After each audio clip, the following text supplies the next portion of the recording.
This episode of Transmission Interrupted was recorded May 1st, 2025. This is Transmission Interrupted, a podcast series from NETEC, the National Emerging Special Pathogens Training and Education Center.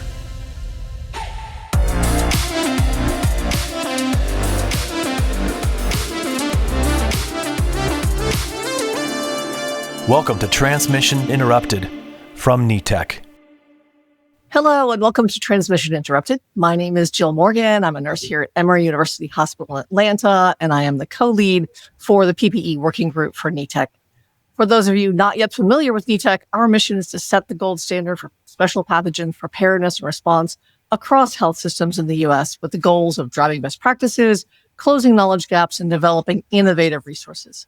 NETEC works alongside and in cooperation with the CDC and is funded by ASPR, the Administration for Strategic Preparedness and Response. On today's episode, we're going to talk about drills and exercises with some brilliant people from across the country. And I am really excited to be back with some folks that I have known for quite a while. So we have Syra Madad, who is the Chief Biopreparedness Officer at New York City Health and Hospitals, Tim Scholten, the Program Manager for the Biocontainment Unit at Corewell Health in Michigan, and Darrell Ruby, who's the Regional Coordinator at Providence Sacred Heart Medical Center and Children's Hospital in Spokane, Washington. So literally coast to coast today represented for this topic. So thank you guys so much for being here. Thanks for having us. Thank you, Jill. All right. So let's just launch into this. And I want to set the stage first, just right out of the gate by saying, thank you guys for what you do in an acronym-heavy world. We are going to try to make this digestible for people like me who usually just combine words together because we're not sure what the differences are, like drills and exercises. So let's just start with an explanation of what the difference is, if there is one, between the drill and an exercise. And Syra, I'm just going to turn to you for this because I know that this is like your cup of tea. Yeah, I'm guilty too. I use both drills and exercises interchangeably, but what's important is that they actually do mean two different things.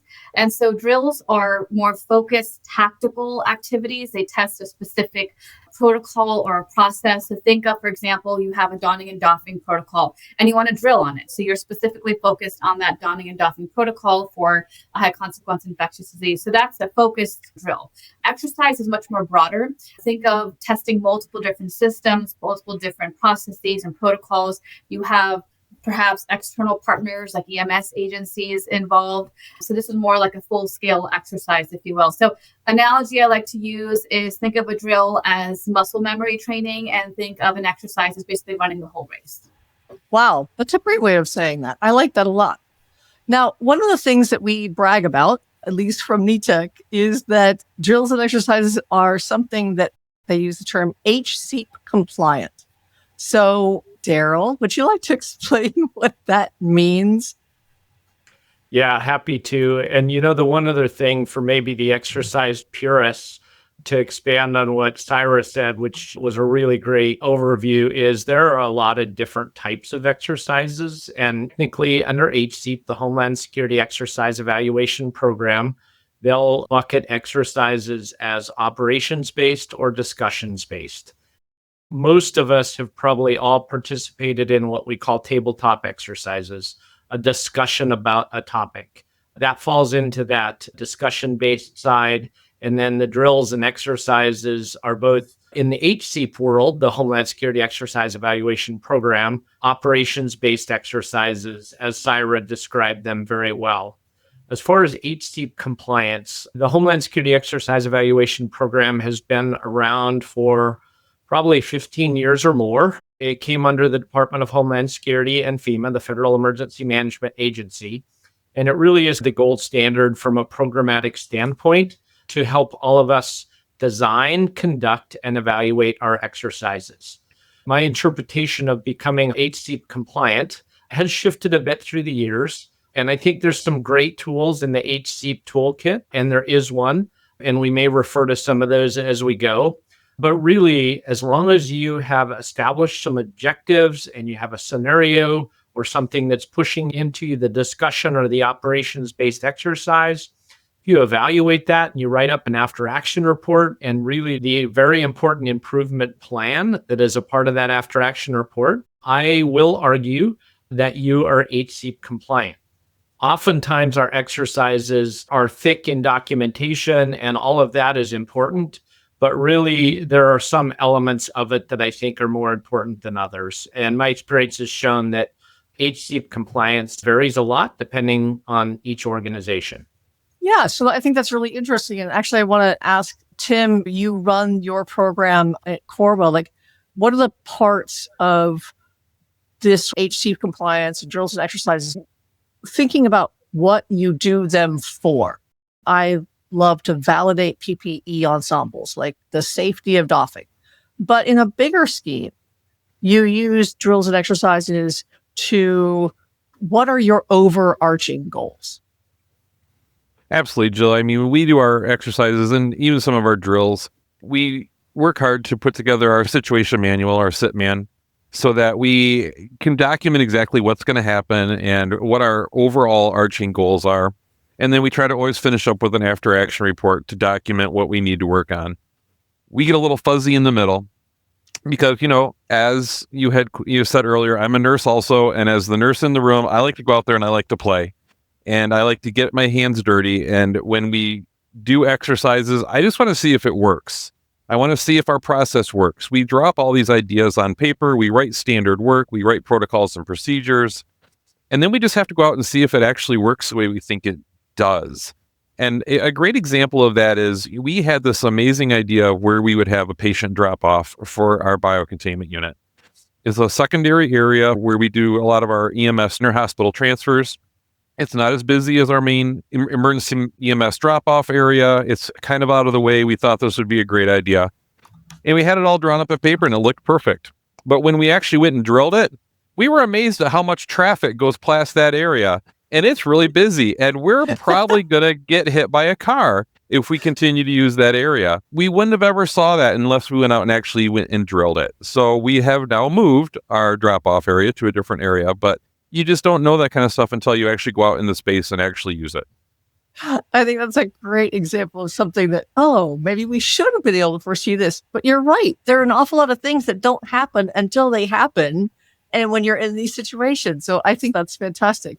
I'm getting that drills and exercises, we are doing them to test these processes. And obviously, people coming to a NETEC podcast or what we're talking about typically are sort of special pathogens events, right? So that's an Ebola patient or a Lassa fever patient or something else coming through your system.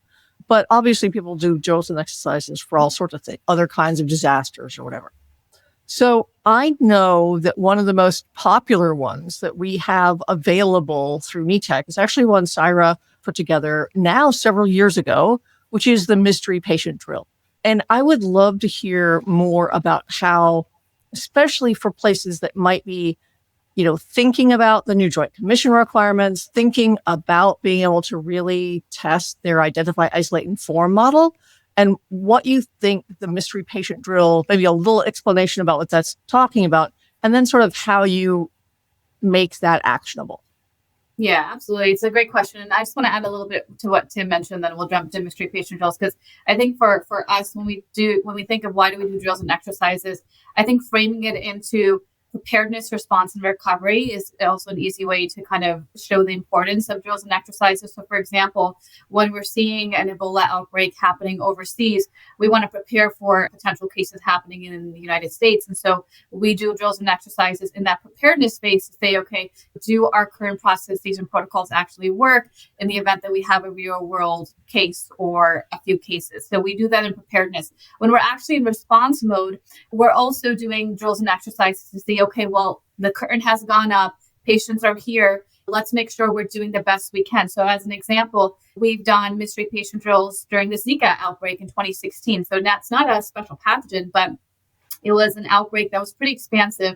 When we sent in our fake patients to our 14 prenatal clinics throughout health and hospitals while we were already in a full-blown Zika outbreak happening in the United States and across the world. And we were able to test our protocols, and we found out that we were so focused on the a pregnant patient coming in that we weren't asking the partner question because we realized sexual transmission was something that was relatively a new finding. And then also in recovery, we do drills and exercises. So for example, during the COVID-19 pandemic, we've done drills and exercises to see, hey, are we asking patients their vaccination status? We have safe and effective vaccines where this is going to help, end the acute phase of the pandemic. Let's make sure everybody is vaccinated if they're eligible. So when we're in the recovery phase, we're doing drills and exercises to see, okay, as patients are coming in, are we asking about their vaccination status? Are we offering them the vaccine? And so in all these different phases, we're doing drills and exercises. So it's not just we're preparing for something, because people think of we're only doing drills and exercises if we're preparing for an event, but we can actually do it in all of these different phases and stages. So I just want to kind of give a quick example there. Now, coming back to mystery patient drills, I will say at Health and Hospitals, we're very proud to be really one of the pioneers and really the founders of conducting mystery patient drills. And this is something that we've been doing for a very long time. And as an example, our simulation center here at Health and Hospitals really started doing the first rounds of mystery patient drills in 2014, 2015, when Ebola was on the radar during that really terrible Ebola outbreak in West Africa. And so let me first start by sharing that there are many different acronyms or synonyms for mystery patient drills. Some folks refer to it as a mystery patient drill, but others may refer to it as a secret shopper drill. Others may also refer to it as an in situ simulation. I'm certified as a simulationist as well in healthcare, and so we use different terminology. They all mean the same thing, which means that you are sending in a patient actor in a no-notice fashion to a point of entry, and you're testing a certain disease and you're testing certain protocols and processes from an operational standpoint. So whether that point of entry is the emergency department, or it could be the prenatal clinics, as I mentioned, or it could be an outpatient clinic, right? That's your point of entry. You're testing a disease in question. So we try to tie in the disease to an actual outbreak or an actual event that's occurring. So whether it's Lassa fever, Ebola, even measles, right? We don't necessarily do mystery patient drills only for special pathogens. We've done it for measles. We've done it for other infectious diseases that are a bit more routine, if you will. And then we go ahead and we figure out the type of actor. Is it a pediatric patient actor? Is it an adult? Is it geriatric, right? So there's so many of these different elements. Number one, it's no notice. And so when we look at no notice, nobody necessarily knows at the facility level. We may let the C-suite know. So when I do these mystery patient drills, I actually just did one for H5N1. My team helped carry it out. We often let this chief medical officer know, because what we don't want is people thinking when they get the call that this is a real event. But at the facility level, at the frontline level, they have no idea. So we want it to be as authentic as possible. So they're going to go through the actual motions of what they would do in real life. But if it hits executive level leadership or senior leadership, we want them to know that it's an exercise. So it doesn't escalate to that public health response and then them getting a call from City Hall or another executive entity to say, hey, you have Ebola in your facility, right? So we necessarily don't want that to happen. And so when we are doing these mystery patient drills, we are testing a certain disease. So as an example, as I mentioned, we just did H5N1 bird flu. What we wanted to do is we wanted to test the identify, isolate, and inform paradigm.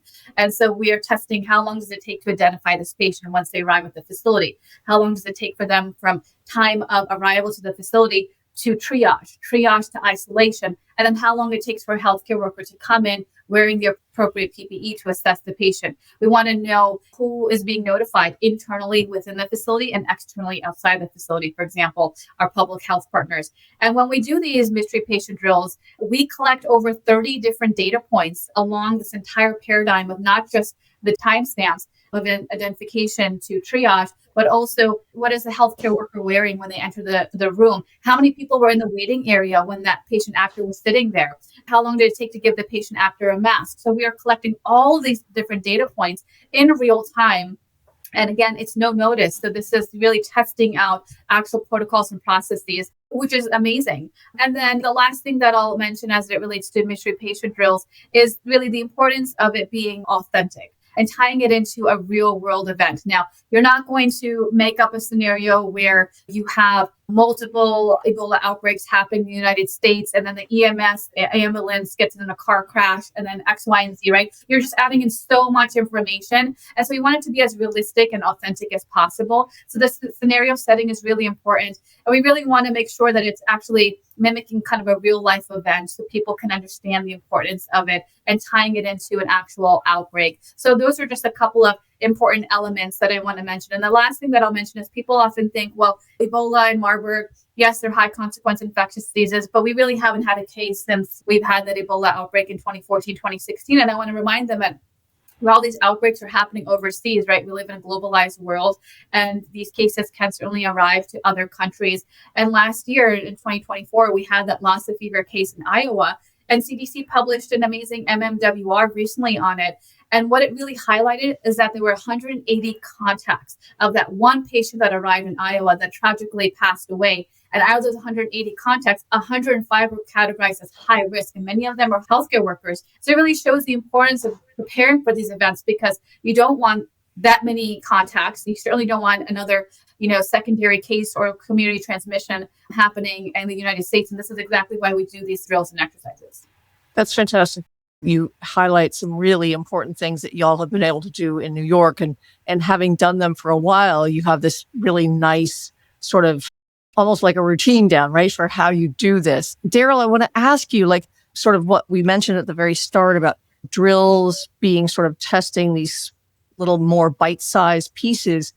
I'm wondering, for places that are still sort of trying to get their feet under them for part of the identify, isolate, inform model, for symptom and travel screening, like, could we make a tiny version of a mystery patient drill that maybe just looks at things like, how long did it take somebody to ask them to put on a mask or to get into isolation or something like that? Like, can we take Syra's really impressive mystery patient drill and make it into something nibbleable for people that might be new at this? Yeah, it's a great follow-on question. And I want to kind of start with reinforcing Syra's point about that Iowa incident in Lassa and the impacts that had on the healthcare workforce. I think those types of events, which don't happen very frequently, are great scenarios to use when an organization does a mystery patient drill. So that's the perfect scenario that is easy to replicate because it happened in Iowa, and it involves someone going to a country where a disease is endemic and they come back to the US. And so just as that one did, it started in an urgent care setting and then ended up going into multiple other healthcare settings. To the question you ask, though, is we have done that several times, and I've got a lot of ideas on how to make this into bite-sized chunks. I do want to say, though, that really that mystery patient toolkit that Syra and her team developed is really the most downloaded NETEC exercise template that is on that repository. And so it is a great resource. And I'd also see if anyone has that, reach out to your respect, whichever that might be, or reach out to any of us. And I think we've done this enough to help simplify it, because even that template we've found can be a little bit intimidating. But what we've done is we've done the mystery patient drills a lot, not to the extent that I think Syra has. But what I often say is, ideally, I'd like to have an hour, but we've done them in as little as 5 or 10 minutes. And in that 5 or 10 minutes, you just do essential phases, so it might just be that first nurse or that registration desk where that patient presents, or you might just test certain aspects of that identify, isolate, and inform. Ideally, you'll have more time and you'll be able to go through all of it. And I absolutely have seen the benefit of a no-notice mystery patient drill. And we've also seen significant benefit, especially when there is reluctance by healthcare facilities, to simply walk the route and say, hey, let's talk about what this would be. And so you start at where the patient presents, and then you talk about where you're going to isolate them and the impacts of not isolating them. And, what room are you going to put them in? And what if that room is busy? And then what is the response going to look like? And whether it's a small critical access facility or a large academic medical center or anything in between, those simple walkthrough steps in preparation for a no-notice mystery patient drill can be really valuable for an organization. And then one last point I wanted to make to the question I think you initially asked Syra about is, and link the special pathogens focus to the broader emergency management program. All organizations should be basing their planning, training, and exercise on the threats and hazards that are most likely to impact their organization. So annually, or at least every 2 years, based on your regulatory requirements, we should be doing a risk assessment, a threat assessment based on those hazards that face our facilities. And then in our world, in the special pathogens world, that's really that subset of the infectious disease or some other type of planning. So then we get specialized on that. But it's really part of the comprehensive emergency management program you have that starts with a threat and risk assessment.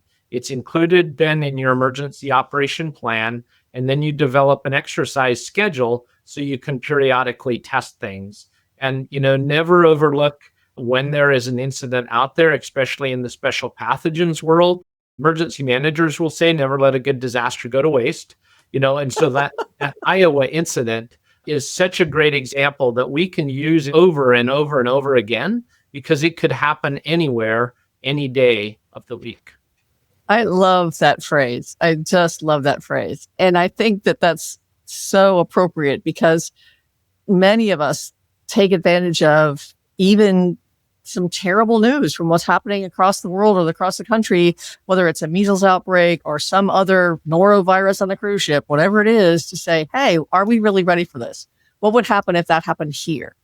Tim, I want to tag you, because I know that, like an awful lot of people in healthcare, facilities are trying to do more with less. And in many cases, that means that somebody who's might be in charge of drills and exercises, emergency management at their facility, may also be wearing some other hats. So I'm curious about how you we're going back to Darrell's statement about, don't let a disaster go to waste. How do you get the most bang for your buck out of a drill or exercise, so that you are, I hate to say it, but you're ticking as many boxes as you can, because part of this is complying with all these things. But part of it, of course, is trying to keep people safe, right?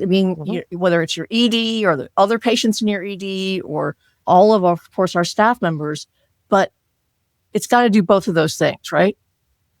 It does, Jill. And I think when you do these drills, especially when you do a full exercise and you're doing multiple things at the same time, you have to kind of go with it. And you can't get hung up in your scenario and make sure that you're hitting all your objectives at once. We did a transport drill last year, and we transported a patient for an hour. We had all of our staff in the back of the rig, and they were transporting the patient from an hour away. And we ran into a significant thunderstorm, to the point where our EMS rigs had to turn off the road and park because it wasn't safe to continue. It made our staff continue to be in the PPE longer than we expected. It also delayed us getting the patient at the facility, which tied up the area that we were at. We had staff in their PPE waiting to receive the patient when we expected the patient to be here, and they didn't show up. But you just roll with it, and it allowed us to continue to extend that drill a little bit and wear our PPE longer than we expected to. I think when you look at drills so often, we go through the motions and it just happens so fast because it's an exercise and it's not real life. It's like you're doing a mass casualty drill and your trauma surgeon is able to see 50 people in 14 minutes. And it's like, you could never assess 50 people in 14 minutes. You use those kind of times to help slow down your exercise and really see the bits and pieces of it. And, you mentioned getting the most bang for your buck. We don't often get to use our spaces in real time. And I think, when you talk about the no-notice patient also, you're doing that in a live environment. And that's probably been one of my frustrations with that type of a drill. As valuable as they are, you're doing it in a live environment. And, if you're occupying that triage nurse in the emergency department and you didn't have them plan for it, you're tying up that person and someone comes in behind you and is a patient, you really do have to stop to let that patient roll through the process, and it interrupts your drill a little bit. But again, you have to take that and you have to say, what, this is what it is. This is how the drill is going to work. We're going to take a pause here and we're going to let you take care of your patient, and then we'll start right back up again with the drill. And, that's just using real space for these kinds of drills. So I think you just have to roll with the punches in these drills. Don't let them get you flustered. That's why we do it. We're all in this emergency management, emergency department, emergency care process for these types of patients. So you expect emergencies to happen and you roll with it and you just write it into your after action report. Yeah. Yeah. I think you highlight a really important thing, and that's being flexible, understanding that you are going to have to roll with it in some cases. But I think that it's a really interesting point that as beneficial as it is to test like the actual processes, as Syra pointed out so eloquently, like this really gives us a chance to see how things actually happen. The flip side of that is real emergencies actually happen. And you're right, you might have to step aside while that real patient rolls through. And so it's clearly a balancing act. I want to pivot for a minute because I think it's been interesting to hear each of you talk about some of the drills and exercises you've done at your own facilities. But I would love to have people understand that some of these drills and exercises are happening at both the regional and the national level. So just would love to have somebody talk a little bit about some of these bigger ideas, right? I think when we talk about special pathogens care, we know that patients might not just show up at Bellevue in New York or at Corwell in Michigan or Spokane or Emory. People could show up anywhere. And that means that we'd probably have to transport them from anywhere to a regional treatment center. So I'm really curious about some of these larger drills and exercises, which I have really not been a part of, but I think sound like, first of all, a logistic nightmare. But I think I would love to hear more about sort of those drills and exercises writ large. The one that comes top of mind, Jill, most recently that I think many of us participated in is the National Special Pathogen System, or NSPS, World Cup focused tabletop. That was an exercise this past January that NETEC led, and it was focused on the National Special Pathogen System, or NSPS. It was a national tabletop, so it started with an education session, that all 10 regions participated in, all 13 regional centers. And then it broke out into 11 different breakout groups. And so the 10 regions broke out into individual breakout groups, and they worked with either their level 2 or their level 3s, or in some cases, even the level 4s. So those frontline, sometimes the smallest critical access hospitals. And they had a discussion based on the World Cup that's upcoming in 2026 and a special pathogen scenario. We chose MERS, Middle Eastern Respiratory Syndrome, that I think caused us some challenges, but it also highlighted some gaps in our collective preparedness efforts that will help us be better prepared, I hope, for the World Cup and the low likelihood scenario of a special pathogens outbreak. But the reason that that's so important, and it is hard to coordinate, and that particular tabletop exercise, so the discussion-based exercise, which is easier to do over a short period of time, allowed all of us to be better prepared for that World Cup scenario.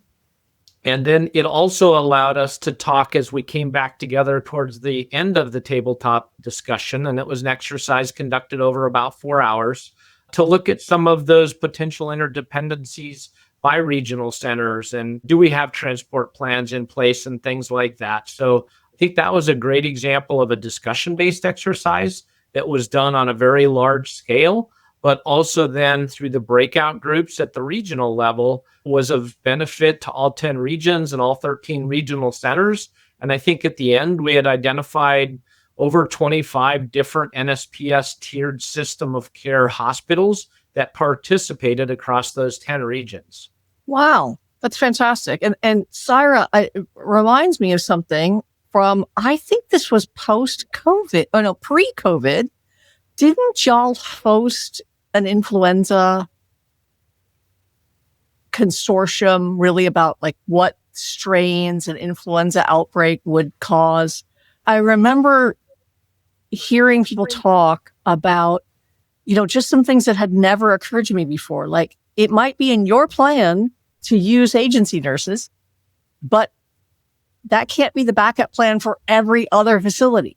And I think of like when we first started with NETEC and we would ask people what their transport plan was, and everybody answered Phoenix Air, which is like a single airplane, right? That can transport a single patient. That can't be the transport plan for everybody And you don't always know that, right? You don't know that everybody's relying on the same resource until you come together and talk about it. Oh, absolutely. And we actually look at it from the 4S's standpoint, and we all realize from the 4S's: staffing, supplies, space, all these things. Everybody had all their eggs in the same basket, every single one of us. And we realized, well, it can't be all of our plans because we're all pulling from the same resource. And what you're referring to was pre-pandemic. We put together a healthcare oriented, tabletop exercise on a respiratory pandemic. And our scenario was essentially playing out exactly as the COVID-19 pandemic, where, for example, it started in New York City. We became the epicenter, swept through the nation. It was an international pandemic. And a lot of the key challenges that we faced during the COVID-19 pandemic was actually some of the things we discussed during this tabletop that happened in, I want to say 2018 or 2019, which was the burn on PPE and N95s, and do we reuse or extend the use if we all had the same staffing agency for backup nurses? What would this look like? Who are some of the external partners if we needed to get federal partners involved? What kind of resources would they be giving us versus the healthcare system down the street? So these were all key questions that came up. And unfortunately, just a year or so afterwards, it all became real life. And we realized a lot of these MOUs and MOAs that were in place, a lot of these plans that we thought were in place, everybody had the same plans. And it was just a very difficult moment. So, that's why we have these discussion-based exercises, both from a regional and federal standpoint, as well as locally. But it's important to also put things in perspective, because you may have a plan, but as I think Mike Tyson puts it best, we all have a plan until we get punched in the face, right? And then you're like, oh my God, like this is real, and we really need to figure out what we need to do next. So always have contingencies in place, right? And actually, this is an active conversation I'm having right now, because as we look at the current climate, one of the biggest threats we're seeing locally and nationally is H5N1 bird flu. And right now we're in a bit of a lull. There's been 70 human cases. We haven't seen any new human cases come up yet. And that's not surprising, because as we look at bird migration, we're at the tail end of it. And so we're not seeing as much activity. There's still a lot of activity happening, but in terms of it translating into spillover events, we haven't seen that recently yet. Now, that may also be a case of underreporting, but as we look at it from a seasonal perspective, we are in a bit of a lull, which is great news, right? And it may pick up again come fall when bird migration happens. But one of the things that I'm most concerned about is looking at the current political climate. 90% of our PPE is still being manufactured overseas in China. And with these tariffs and things like that, if we start seeing an increase of bird flu activity and you're seeing this tariff play out, are we going to see an impact to supply chain? And so what are our backup plans, right? So when we look at, okay, well, who are the vendors we go to get PPE? And now that we have this lull and we're preparing for potential increase of bird flu when the season arises, and we take into consideration the current climate that we're in, what are our backup options? These are our contingency plans that we're talking about right now, because we don't want to have, again, similarly, all our eggs in the same basket as everyone. So these are important conversations that need to be happening. Yeah, no, it's a great point to, we sort of talked about initially integrating like current outbreaks or current, special pathogens events into your planning. But I think you make a great point that another thing that you can add into your planning and that you want to think about drilling or exercising, or at least having a tabletop discussion about, are things like staffing, supply chain, ventilators, oxygen, the things we didn't think we were going to run out of that we ran out of before. And I think that's a really smart way to say, instead of just wringing your hands, all this stuff is going to cost us more. Okay, so what are our other options? Could we move to elastomerics? What would it take to do fit testing for a different brand of respirator, or any of those other things that have to be done as a hospital or a healthcare system deals with a real life event? So yeah, very interesting. And the time to do it is during peacetime, right? Not during wartime or when you're actually in the response. Yeah, absolutely. Absolutely. All right. Well, Jill? Yeah, please go ahead, Darrell. Let me, I want to chime in on the New York exercise they did. I actually had the good fortune of going out to that. It was 2018, Syra. It was on the 100th anniversary of the influenza outbreak of That's 1918. Right. I actually cheated and looked back at the trip report I'd put together. But I love her quote about everybody thinks they have a plan until you get punched in the mouth. I use that a lot as well. But the mantra that I came away with from that exercise that Syra and her team led in 2018 was ready or not, patients are going to come. And I use that a lot. I think the Iowa case is a perfect reminder of that. But, all healthcare facilities, I think, recognize the importance of preparing for special pathogens. The challenge for all of us, I hope not those of us that are funded well for this work, but everybody else, is that they've got so many other things right in front of them.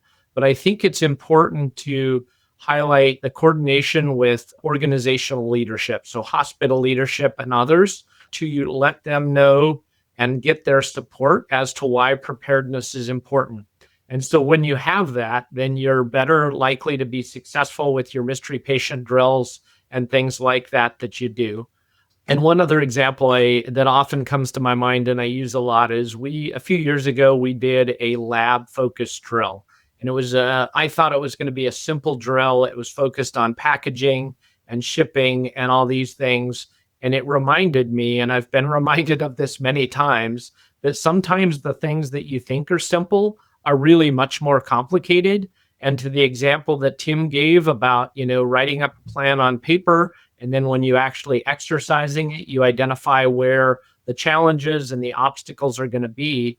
We really learned an immense amount of things from what I thought was going to be a very focused, pretty simple drill to do around lab packaging and shipping that has really been beneficial to our overall program development. Yeah. So it sounds like things that sound very small and very easy can still give you incredibly valuable information about what works, what doesn't work, about what needs to be fine-tuned, or who needs more education or training, or even things like we shouldn't do this there, or, why isn't there a trash can here, or where's the hand sanitizer? I mean, some of those very simple, practical things can come out of fairly small drills. Yeah, I really like that. This is all so fascinating to me because I think I've been sort of a person who has participated in an awful lot of drills and exercises over my extensive nursing career, but I'm usually not the planner, and I'm usually not the one who has to fill in forms and everything. Every form is a different acronym to me. But as we sort of wrap up this conversation, I want to give you guys an opportunity to give your sales pitch for drills and exercises for maybe not, as we've been calling them, respect facilities, the regional treatment centers, right? Those folks probably have this down, but for other people trying to comply with the Joint Commission requirements, trying to be ready for anything from measles to norovirus to Ebola, give me your sales pitch for drills and exercises. So sell me on drills and exercises in a concise way. I think I'll start with the importance of coordinating with leadership, both within your hospital and doing that outreach and building relationship with your departmental leaders. And I know that's different in the critical access hospitals. I will forever have a soft spot in my heart for the regional, rural critical access hospitals that are under-resourced, and you have people wearing 2 or 3 or 4 or 10 different hats. But even in that setting, if you do a little bit of coordination with your leadership, in the smaller settings, it's a smaller number of people. And frankly, it's sometimes easier. But then you take a plan or a policy or a scenario, and that's happened anywhere in the world if you're trying to improve your overall preparedness efforts. And you simply develop some questions, you have a scenario, you establish what your objectives are. So keep it simple. It doesn't have to be anything elaborate. Use the templates that are out there. NETEC has a whole bunch of great templates. I think more importantly, what I really encourage people do is reach out to your respect partners or your trusted emergency manager, someone that has experience with drills and exercises, and ask them to help you. And more times than not, people in this profession are more than willing to at times drop everything and come alongside and help people when they ask. So ask for help and keep it simple. Have a scenario, have some objectives, establish the date and time, have a clear expectation of what you're exercising and what type of exercise it is. Are you creating a plan? Are you evaluating a plan in that discussion-based tabletop? Or are you doing that full-scale exercise where you're working through everything? But it's a building block approach. So start small and kind of work up that ladder of exercise design, and then just pull your people together and be candid with what you know. And if you don't know the answer, you write that down, and that might become your first item on your improvement plan. And then the really important thing that many of us are not really good at is after we exercise and write that after action report and an improvement plan, we put it away and don't look back at it. So figure out how to refer back to that improvement plan so that you update your plans and policies. What is always the last action item on every improvement plan that I write is update plans and policies as appropriate. And it's really just that simple reminder of something that we all know, but in my experience, I tend to forget it sometimes. And so I build it into every report, and then we review those periodically so that we can learn the lessons and update the plans and do better next time. I love that. Thank you. Syra, go ahead. Yeah, that was really, really wonderfully said, Darrell. And I'll add a little bit more onto why do drills and exercises. And I want to frame it into kind of 3 buckets. One is it is a risk-based approach, right? And when we talk about from a risk perspective, these outbreaks are constantly happening all around us. They are increasing in frequency. They're increasing in geographic, landscape in that sense. So as an example, Uganda just declared their Ebola outbreak over, but that wasn't an active outbreak. There was a Marburg outbreak in Tanzania. We talked a little bit about the Lassa case in the US. And so these outbreaks are constantly happening all around us. And so from a risk perspective, the risk constantly is increasing. And so it's important that we do these drills and exercises and have plans and processes developed. So that way, in the event that we do encounter these types of cases, we're not just working from square one or ground zero. You have something already in place. And so there's a risk is constantly increasing. The second is from a regulatory perspective. And Jill, you mentioned the new Joint Commission requirements. And so you want to do these drills and exercises because they are a regulatory component in the sense where you need to have these screening processes in place. You want to test them. You want to make sure that people are trained on these different protocols and processes. So beyond the risk-based approach, it's also from a regulatory aspect. And the last is from a consequence-based approach. And this is where I tend to go a little bit more heavy on, because when we talk about buy-in for drills and exercises, from a leadership perspective, oftentimes folks want to focus on, well, what is the current threat? What are we dealing with today? They don't necessarily want to think about tomorrow or something that may happen and that I have to devote time and resources and funding into. And that's not something many healthcare leaders want to potentially invest in. But from a consequence-based approach, if one patient shows up to your facility with Ebola-like signs and symptoms, and you are delayed in the isolation of this patient, and then you're delayed in terms of the actual clinical care, and you have healthcare workers going without the appropriate PPE, and you have one healthcare worker getting infected, that one healthcare worker, even though it's one, is astronomical, right? Because this is a high consequence infectious disease. And we look at any healthcare worker getting infected as a never event. It's never okay for a staff member to go to work and getting infected, especially when we talk about a high consequence infectious disease. So from a consequence perspective, that one case can translate into a significant operational and clinical impact to your facility. And so when you talk to healthcare leaders and say, well, in that waiting room, you had 30 other patients sitting there, and it took you an hour to isolate this patient, and then you had a healthcare worker go in without appropriate PPE, and now you have to furlough X number of staff members. When you paint that picture as a consequence, you start getting healthcare leaders to think, okay, we don't want this happening at our facility. So what do we need to do to prevent that from happening? So to sum up, obviously, the risk is increasing. The consequences are also increasing. And now we also have a regulatory component. And so that's why it's really important for you to do biopreparedness and do these drills and exercises. Yeah, thanks. I think that's so well said. And I really am taken by what you mentioned about consequences. And I think we believe, as we are teaching this identify, isolate, inform model, that yes, for most of us, it was put in place because of special pathogens, right? We want to ask symptom and travel history just in case somebody has something that would indicate an exposure to a special pathogen.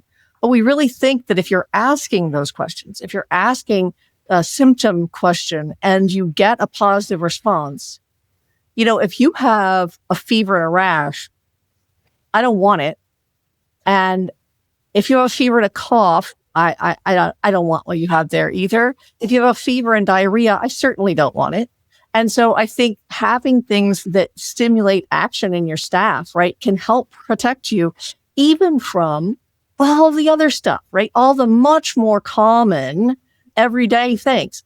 We, as a system, have had somebody with disseminated zoster sitting, guess where?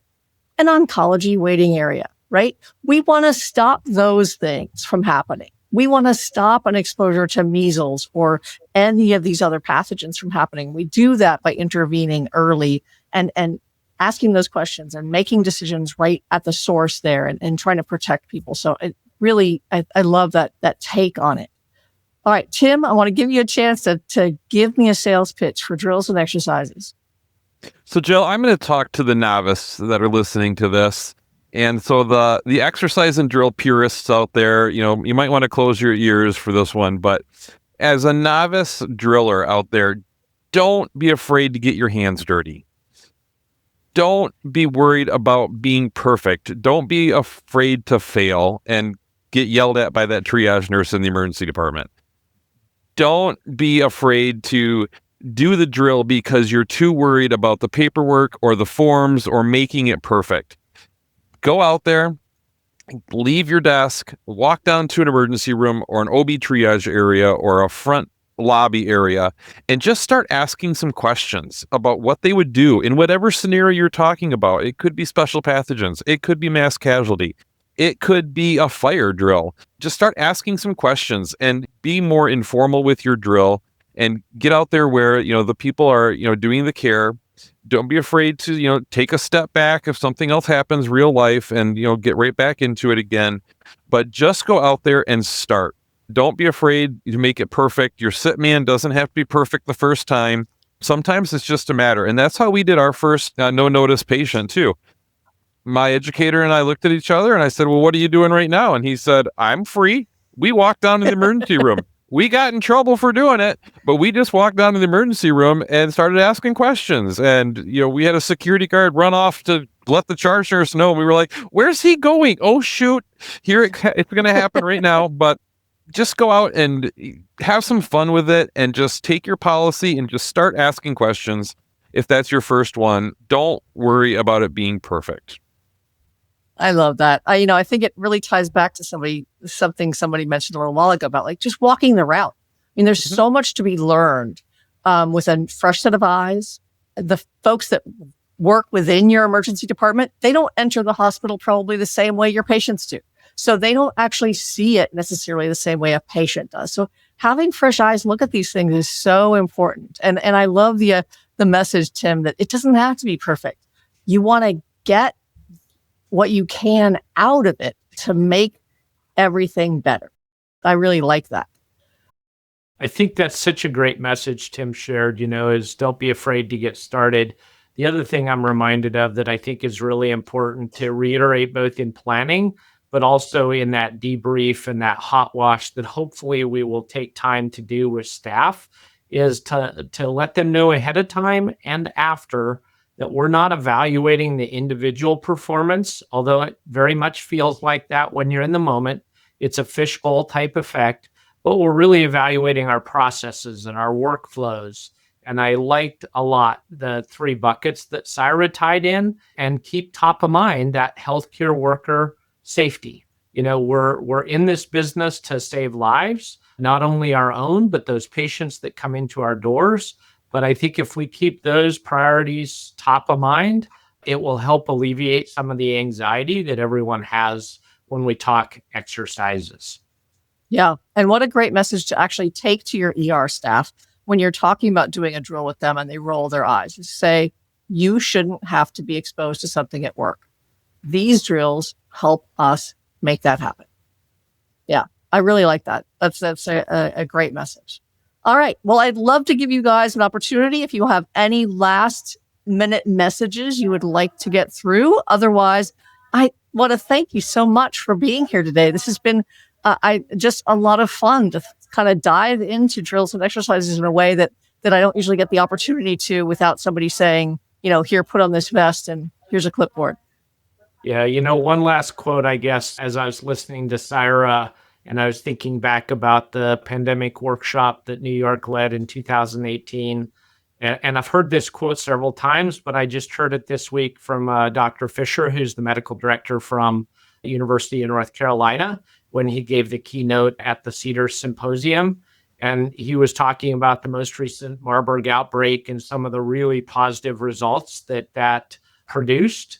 But his point was a disease anywhere is a disease everywhere. And I heard Syra speak to that. And, certainly living in New York, she knows that better than probably all of us. But I think that message tied with the Iowa case and tied to preparedness is an important reminder that travel is worldwide and it's very fast. And, when there is an outbreak is not the time to start being prepared. We should be starting ahead of that. Yep. No, it's a great message. I always think of with preparedness, I think to the famous quote about the best time to plant a tree, right? 10 years ago and today. And to me, preparedness is the same way, right? Yeah. You all wish you had prepared 10 years ago, but if you didn't, let's start today. Thank you guys so much. What a pleasure. What a pleasure. This is so much fun to do. And I really think we will make sure to drop into the podcast notes some of the things we've talked about today, like the mystery patient drill and some of the other drills and exercises that are available on the NETEC website. So thank you guys very much. For those of you listening at home, thank you for tuning in to this episode on drills and exercises. We hope you'll join us for future episodes on a wide range of topics, from healthcare worker safety, as we mentioned today, personal protective equipment, everybody knows that's my favorite, and about infectious diseases of all kinds. If you have questions for NETEC or ideas about future shows, please feel free to contact us at info@netec.org. That's info@netec.org. You can also find us on the web at netec.org/podcast, where you can subscribe to future episodes and find out more about today's topic. So thank you guys so much, and we'll see you next time on Transmission Interrupted. You've been listening to Transmission Interrupted, a NETEC podcast, produced and edited by Benjamin Matson, with additional support provided by Britton Clark, Veronica Lavaro, Jason Noble, and Lisa Stone. Special thanks to our guests and the subject matter experts at NETEC for their insight and guidance. This podcast is supported by the Administration for Strategic Preparedness and Response. For more information, tools, and training on special pathogen preparedness, visit netec.org. And don't forget to subscribe, rate, and share the show on Apple Podcasts, Spotify, or wherever you get your podcasts. Thank you for tuning in to Transmission Interrupted.